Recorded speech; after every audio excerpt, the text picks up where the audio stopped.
स्वप्नांचा झुला क्षितिज हे मृगजय असे कळले कधीही ना मला बदलती नजराशा की दृष्ट लागे काजळा हो तसे चेहरे बदलता आरसाही आंधळा हुंदक्यांचे गीत केले आसवांचा सोहळा आयुष्य माझे इंद्रधनु परी रंग माझा वेगळा रंग माझा वेगळा. मला तुमची मनस्थिती समजते पण समजते ना माझी मनस्थिती. आत्ताच्या आता मिलिंदचा फोटो इथून काढून टाक आत्ताच्या आता. हा चेहरा आमचा ड्रायव्हर जाधवशी मिळता जुळता दिसतोय. मिलिंद गेल्याचं माझं दुःख मी एवढं मोठं समजलो त्यापुढे तुझं दुःख अगदी लहानसं समजलो. तुला मुलगा झाला ना की बघ त्या तुझं कसं कौतुक करतील. तुझा प्रत्येक शब्द झेलतील. त्या घराचे सगळे अधिकार देतील तुला.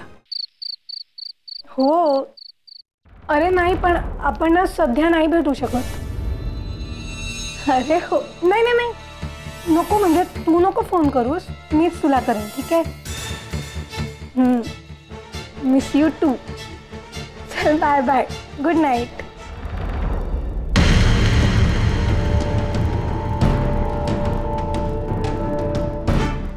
कोणाचा फोन होता संयमी?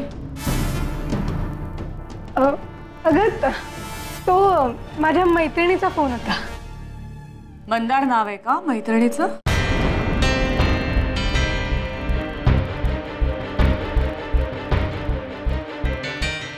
संयमी संयमी घरात काय परिस्थिती आहे याचं भान ठेव जरा. संयमी अगं हे बघ तुझ्या मोठ्या बहिणीकडे गार्गीकडे बघ जरा. समीर सारख्या इतक्या सर्व गुण संपन्न असलेल्या चांगल्या मुलाने जेव्हा लग्नासाठी मागणी घातली गार्गीला तेव्हा तिने मिलिंदच्या कानावर आधी ही गोष्ट घातली. मिलिंदच्याच नाही तर घरातल्या सगळ्यांच्या कानावर ही गोष्ट घातली.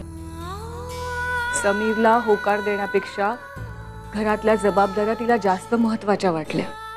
खरं तर तिचं वय प्रेमात पडण्यासारखंच आहे ना.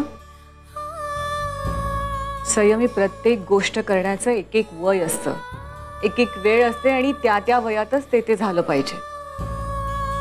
तुझं वय काय आहे? अभ्यास करण्याचं आहे ना. आणि किती हुशार आहेस तू. एक फोकस ठेव. आपल्याला कशात करिअर करायचे ते ठरव त्याच्यावरती मेहनत घे. संयमी मी गार्गी बरोबर तुझी तुलना नाही करत आहे ग. पण बघ ना एका श्रीमंत मुलाशी लग्न करून श्रीमंत सासर मिळून सुद्धा गार्गी स्वतः एक फायनान्शियल इंडिपेंडंट होण्यासाठी रिक्षा चालवतीये. ती स्वतःच्या पायावर उभं राहण्यासाठीच ना. मग तुला नाही वाटत आहे का आपणही आपल्या पायावर उभं राहावं? अगदी मनापासून बोलतीयस ना. मग हे बघ आजपासून हे सगळं विसरून जायचं. फक्त आपल्या करिअरवरती कॉन्सन्ट्रेशन करायचं. कळतंय तुला? संयमी तुला मागे म्हटलं होतं मी त्याला मंदारला मला भेटायचंय म्हणून. तेव्हा टाळाटाळ केलीस तू. पण आता टाळाटाळ करू नकोस. मला भेटायचंय मंदारला एकदा. त्याच्याशी काही बोलायचंय मला. आणि आता जर मला परत कळलं ना की तू माझं ऐकत नाहीयेस माझ्याकडे लक्ष देत नाहीयेस तर ही गोष्ट अवीला सांगे ना मी. चालेल तुला? नाही ना? नाही चालणार ना? प्लीज मी आजपासून ना तू सांगशील तसंच वागेन. बाबांना नको सांगूस नक्की. हो ग बाळा. प्रॉमिस? चांगलं वागणार आहेस? अभ्यासावरती कॉन्सन्ट्रेशन करायचंय?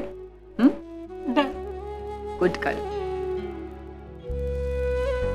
चला अभ्यासाला पळा आत्तापासूनच.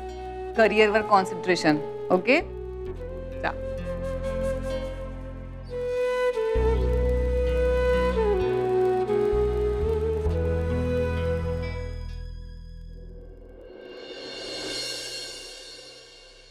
रवी,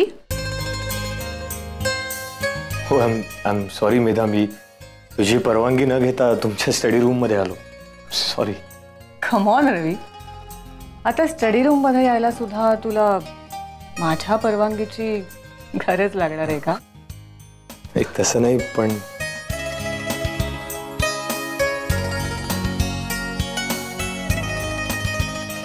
ऐक. काय ग, थकलेली दिसतेस.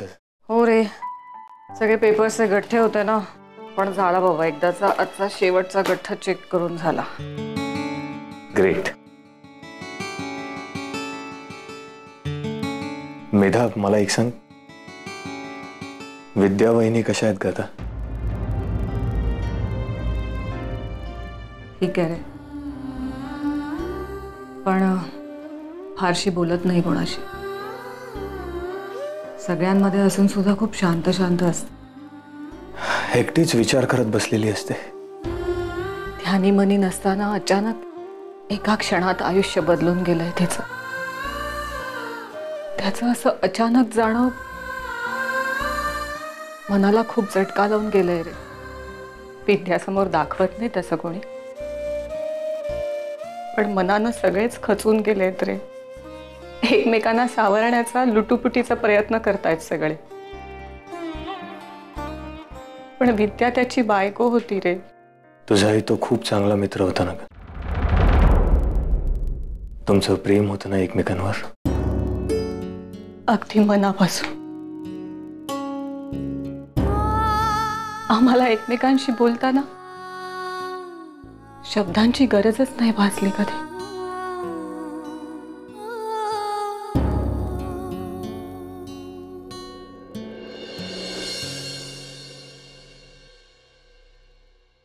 मेधा, मेधा, तुला गिल्टी वाटण्याचं काहीही कारण नाहीये.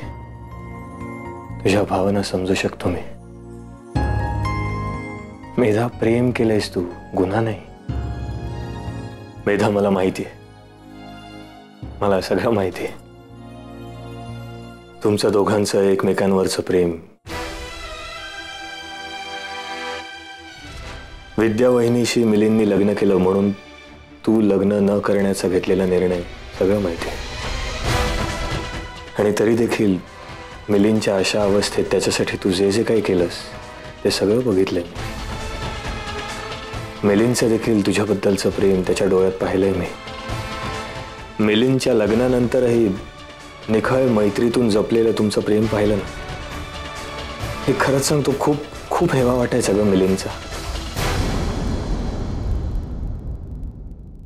हे वेडाबाई, अगं अशी काय बघतेस माझ्याकडे? खरं तेच सांगतोय. तुझं प्रेम ना पारिजातकाच्या फुलासारखं होतं. असं निस्वार्थ प्रेम सगळ्यांना नाही करता येत खरंच. मला विचार, मी सांगतो ना तुला, मीही प्रेम केलं का? पण दुर्दैवाने माझ्या ओंजळीत पारिजातकाचं फूल कधी पडलंच नाही. आमची दोघांची ही स्वप्न खूप वेगळी होती. तिला तिच्या स्वप्नांची तडजोड करणं मान्य नव्हतं. एक दिवस अचानक सोडून निघून गेली मला ती.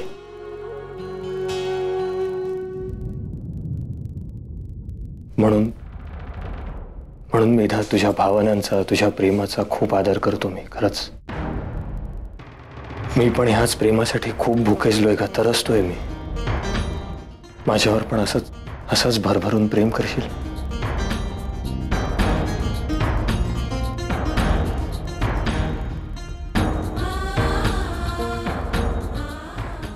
रवी,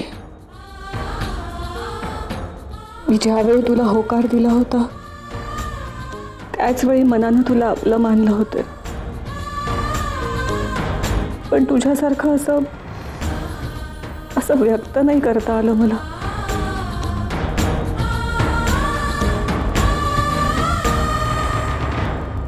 ह्याला कसं कळलं की मी सासरी आले?